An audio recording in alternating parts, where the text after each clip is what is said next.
Hello folks, Rob Dreemeyer here. Welcome to Broadway Barfly. Today we're talking about George M Cohan and making a Yankee Doodle Cocktail.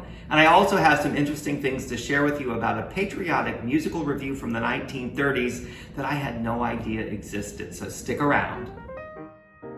If you're a theater fan who loves a great cocktail, click that subscribe button because Broadway Barfly is the channel for you. George M. Cohan was known as the man who owned Broadway, and rightfully so. Throughout his career, he wrote and starred in over 50 shows, and he wrote more than 300 songs, many of which have become our patriotic standards. Songs like Over There, You're a Grand Old Flag, and Yankee Doodle Dandy. George M. Cohan was born on July 3, 1878, though throughout his life he insisted he was born on the 4th of July because that helped reinforce his patriotic image. His parents were vaudevillians, and he joined their act at a very young age, and along with his sister Josie, they toured the vaudeville circuit with their act, The Four Cohans. In the early 1900s, he started his solo career, and in 1904 he had his first big hit with the musical Little Johnny Jones. In it, he played an American jockey who rode his horse Yankee Doodle in the English Derby. Cohan's career centered on the Broadway stage, but his life story was told in a Hollywood film, Yankee Doodle Dandy, that starred James Cagney. Cagney won an Oscar for his performance. The film was released in 1942, the same year that Cohan died, and although he was very ill, he did get a chance to see the film in a private screening, and apparently he approved. His alleged response was, "My God, what an act to follow." Cohan's life was also depicted on Broadway in the 1968 musical George M., which had a score that consisted entirely of Cohan's music. The show ran a year, but it wasn't all that big of a hit. Many people felt that the show's over-the-top patriotism was out of place in 1968, while the U.S. was still engaged in the unpopular war in Vietnam.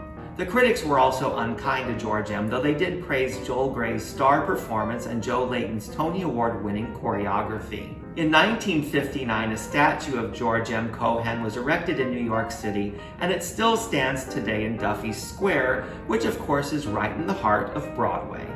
As I was putting this video together, I discovered something online that I had never seen before. It was the image of a poster for something titled Follow the Parade, and across the top it said, "Try a Yankee Doodle Cocktail."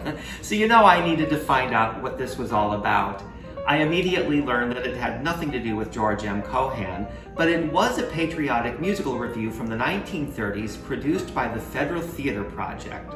The Federal Theater Project is probably the closest thing this country has ever had to a national theater, but it wasn't necessarily an artistic endeavor. Rather, it was a division of the Work Project Administration, or the WPA, which was part of President Roosevelt's New Deal designed to put people to work and spur on the economy during the Great Depression. The Federal Theater Project was short-lived, but it has a very interesting history. Many people who went on to distinguished careers got their start working at the Federal Theater Project. People like Orson Welles, John Houseman, Arthur Miller, and Elia Kazan, though there's no evidence that any of those men worked on Follow the Parade. The Federal Theater Project is a topic worthy of its own video, so I may have to put that on my to-do list. But in the meantime, I can highly recommend that you watch Tim Robbins' 1999 film, Cradle Will Rock. It's a somewhat fictionalized telling of the very true events that surrounded the Federal Theater Project's most controversial production, which was the musical Cradle Will Rock.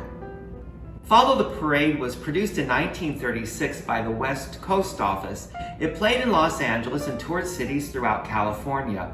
And boy, did this thing put people to work.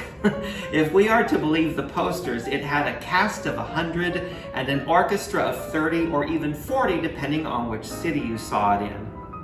I eventually learned that Try a Yankee Doodle Cocktail was the title of a song from the show, and I've done a pretty deep dive search and I cannot find any sort of recording for the song. So while we cannot enjoy Try a Yankee Doodle Cocktail, we can most certainly enjoy a Yankee Doodle Cocktail. And that's what we're going to do. There are all sorts of cocktails called a Yankee Doodle, and a quick internet search would prove that point. But most of those cocktails are sweet and syrupy. They tend to use a lot of grenadine and blue curacao, sometimes dairy, anything that would make a red, white, and blue cocktail. But what we're making is really quite different. It's a whole lot lighter, and it doesn't have all that much alcohol in it, which makes it a good option if you're drinking outside in the heat of July. So to make our Yankee Doodle cocktail, we need white grapes, fresh ginger, sugar, grape vodka, and seltzer. Now I've seen a couple of variations on this recipe. Some will call for grape-infused vodka, which of course is a flavored vodka, and others for vodka distilled from grapes, which is something very different. Now I suspect that this might have been created to promote one brand or another, and over time people didn't realize that those were two different things. But honestly, this is not a sit and savor cocktail. This is a party punch, so whatever sort of vodka you use will be perfectly fine. So to start, we add some grapes to our tin, maybe 5 or 6, and a bunch of sliced ginger.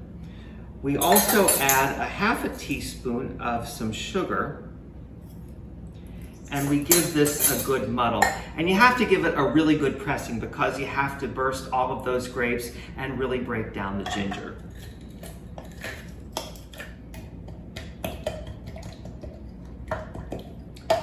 Then to our tin, we add 1.5 ounces of vodka. And I am using vodka distilled from grapes because I happen to have some on hand.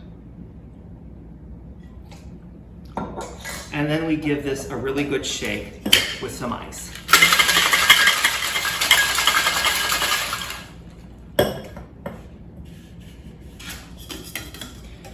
We strain this into a cocktail glass with some ice. And you could double strain this if you didn't want any little bits of grape or ginger floating around, but honestly, I kind of like that because there isn't a whole lot else going on in here. We top it off with some seltzer. And finally, we garnish with some red and blue, some raspberries and blueberries. And there you have a Yankee Doodle cocktail. So until the next time, cheers. If you enjoyed the video, why not give it a thumbs up and share it with your friends? Feel free to leave your comments and click that subscribe button because there's a lot more Broadway Barfly to come.